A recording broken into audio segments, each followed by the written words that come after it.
ናፍቀሽኛል አትፈርቂ ኪራቶ መራራቁን ብንለምደው ነው የሚሻለው ማለት አልገባኝም ቆይ መች ተቀራርበን ነው የምንራራቀው በቃ አለ አይደል ቆይ ጽናቴ ቅድም አባ አግባ ስላለኝ ደብሮሽ ነው ለምን ይደብረኛል ወግ ማረጋቸውን ማየት ነው የፈለጉት ታዲያ አንቺን አግብቼ ወግ ማረግ አላሳያቸውም እንዴ አይ እንደሱ ይሆናል ብለህ ነው ጽናቴ አልገባኝም ቆይ የተፈጠረ ችግር አለ እንዴ እስኪ አውሪ ኪራ እኔ አባቴ መዋሸት በጣም እየከበደኝ ነው በቃ እውነቱን ንገሪያቸው አረ ማን ብዬ ትምህርቴ ማቋረጤንስ እሺ ካንተ ጋር ፍቅር መጀመሪያን ግን በጭራሽ አልነግረው ለምን እንዴ እዛ ስንት ትዳር ገፍቼ መጥቼ እዚህ ካንተ ጋር እንደዚህ መሆን የሚደሰትበት ይመስላል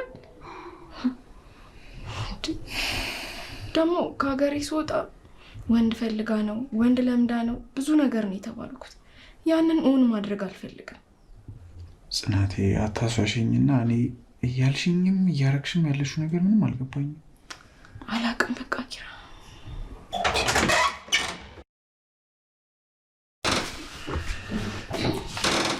አባ ፈልገኝ ነው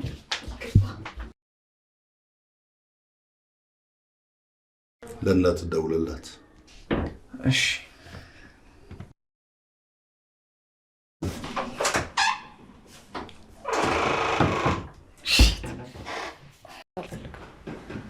ስትዋሽ እኮ አይኔ 360 ዲግሪ ነው የሚሽከረከረው በዛ ላይ ደግሞ የኔ ሚስት እኔን ማውሸት አትችልም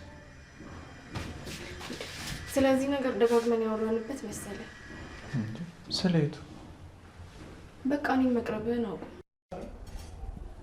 እንዴ በቃ ህፍረት አይለቀሽም አይደል እኔ እኮ ምንም ነገር አድርግ ብትይኝ ለማድረግ ዝግጁ ነኝ ቆይ ያስጨነቀሽ ነገር አለ አዎ ግን ብነግርህም አትረዳኝ ጽናት ግን ታውቁሻል በጣም እየተቆጣሽ ቆይ ያጠፋሁት ነገር አለ ጥፋትህን ብታውቀው ኖርማ እንደዚህ አይንህን በጨዋጥ በፊት ለፊቴ ባልቆምክ ነበር እንዴ ጭራሽ ምን ሆነሻል በላ ሰራተኛ እንደሆንኩኝ ንገረኝ አረ ምኑን ከምኑ ጋር ነው የምትቀላቂው ከራስሽ ጋር ሁኚ እንጂ እኔማ እዚህ አንተን እስከማውቅ ድረስ ከራሴ ጋር ነበርኩ ብዙ ታምር እያወራሽ ነው ቆይ ያገኘሽ ሰው አለ ማለት ስለኔ መጥፎ ነገር የነገረሽ ሰው አለ ስላንተ ክፉነት እኮ ከሰው መስማት አይጠበቅብኝም ምንም ምስክር አልሻም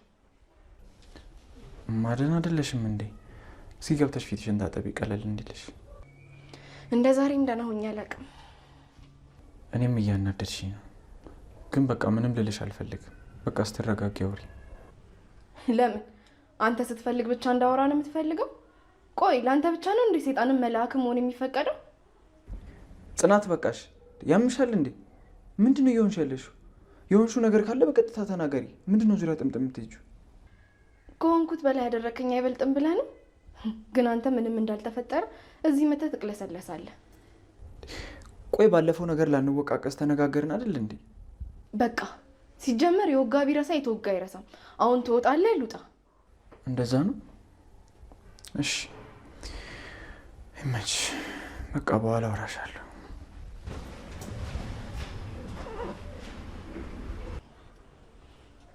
የኔ ጌታ እኔ ልደንግጥ እኔ ልሳቀቅል እኔ ግራ ልጋባ እሺ ምን ላድርግ ለእናቴ ያለን ፍቅርና ክብር እያወቅኩኝ ይህን ሰምቼ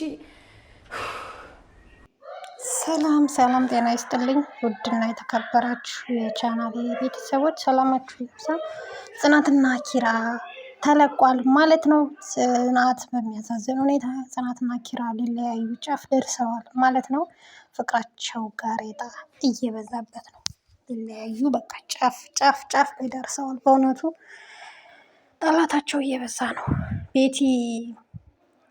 ቤቲ ሄደች በቃ ቤቲ ወጣች ስንል አሁን ደግሞ አባትየው መጥቶ ሌላ መርዶ ሌላ ሀዘን አመጥቷል ማለት ነው እናታቸው እንግዲህ የኪራ እናት የካንሰር ታማሚ ናት ተብሏል እና የልጇን ወግ ማድረግ ማየት ትፈልጋለች እየተባለ ነው ስለዚህ ጽናት አንቺ አትመጥኝም አይነት ነገር ይመስለኛል አባትየው ያሰበው አንቺ አትመጥኝም ይመስለኛል ምክንያቱም ኪራም ጽናትም ልትናገር እጅግ በጣም ፈርታለች በፍራቻ ነው ያለችው ማለት ነው እና ጽናቴ በጣም ነው የምታሳዝነው።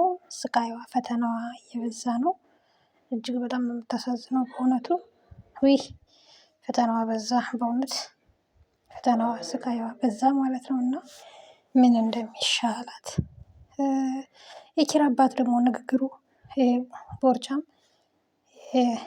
ነብሰ ጡር የሚያስል ሆዱን እዛ ግድም አድርሶ ንግግሩ በጣም ነው የሚያስጠላው። በጣም ይከፋል እውነት።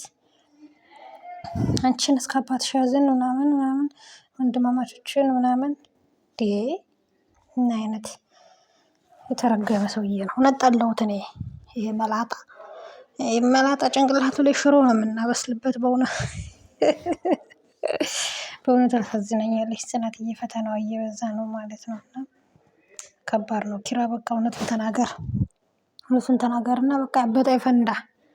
ወንድ ልጅ ቆረጠ አሁን በቃ እንዴ! እስከ መቼ ታዲያ ፍቅርህን የምታፈቅራት እያለች የማታፈቅረውን ሰው ለምን ታገባለህ? ያው በእርግጥ አንተ ገና አላወቅክም፣ ግን ወጥመድ እያዘጋጁልህ ነው ዞሮ ማለት ነው። እና ጥንቃቄ አድርገህ ፍቅርህን አድን። የምታፈቅራትን ሴት አግባ። በእርግጠኝነት እናትየዋም የሚደብራት የምትከፋ አይመስለኝም ማለት ነው። እና ቤተሰብ እንዴት ታዩታላችሁ ይሄንን ነገር? ማለት ሰራተኛ አያፈቅርም፣ ሰራተኛ አይፈቀርም፣ ሰራተኛ አይመጥንም ያለው ሰው ማን ነው? ሰው ማንኛችንም ሰዎች እኩል ነን። ሀብታም ድሃ ምናምን ሰው ነው በቃ። እግዚአብሔር እኩል አድርጎ ነው የፈጠረን ማለት ነው። ስለዚህ እንደዚህ አይደረግም፣ እንደዚህ አይባልም። ስለዚህ ናሆሜ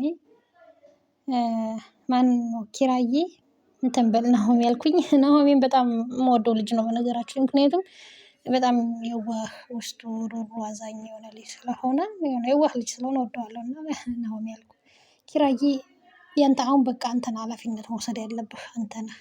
እውነቱን መናገር አለብህ። በእርግጥ አግባ ተብለስ አሁን ይችን አግባ ተብለህ አልተገደድክም። ያኔ ልትናገር ትችላለህ። ግን ከአሁንም ቢሆን እውነታውን መጋፈጥ፣ እውነታውን ተናገር በቃ ለአባትህ። ጽናቴን አግባት። በእርግጠኝነት እንደምትገባው አልጠራጠርም። ፈተናው የበዛበት ፍቅር ደስ ይላል። ካለፈ በኋላ እውነት ደስ ይላል።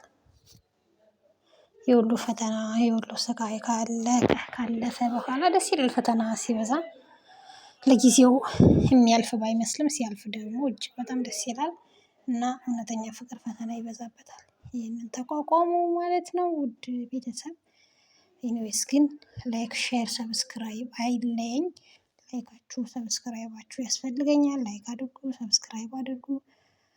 በአዲስ ቪዲዮ በአዲስ እንግዲህ እስከምንመጣ ድረስ ሀሳብ አስተያየት ስጡበት። እስኪ ምን ትላላችሁ እናንተ?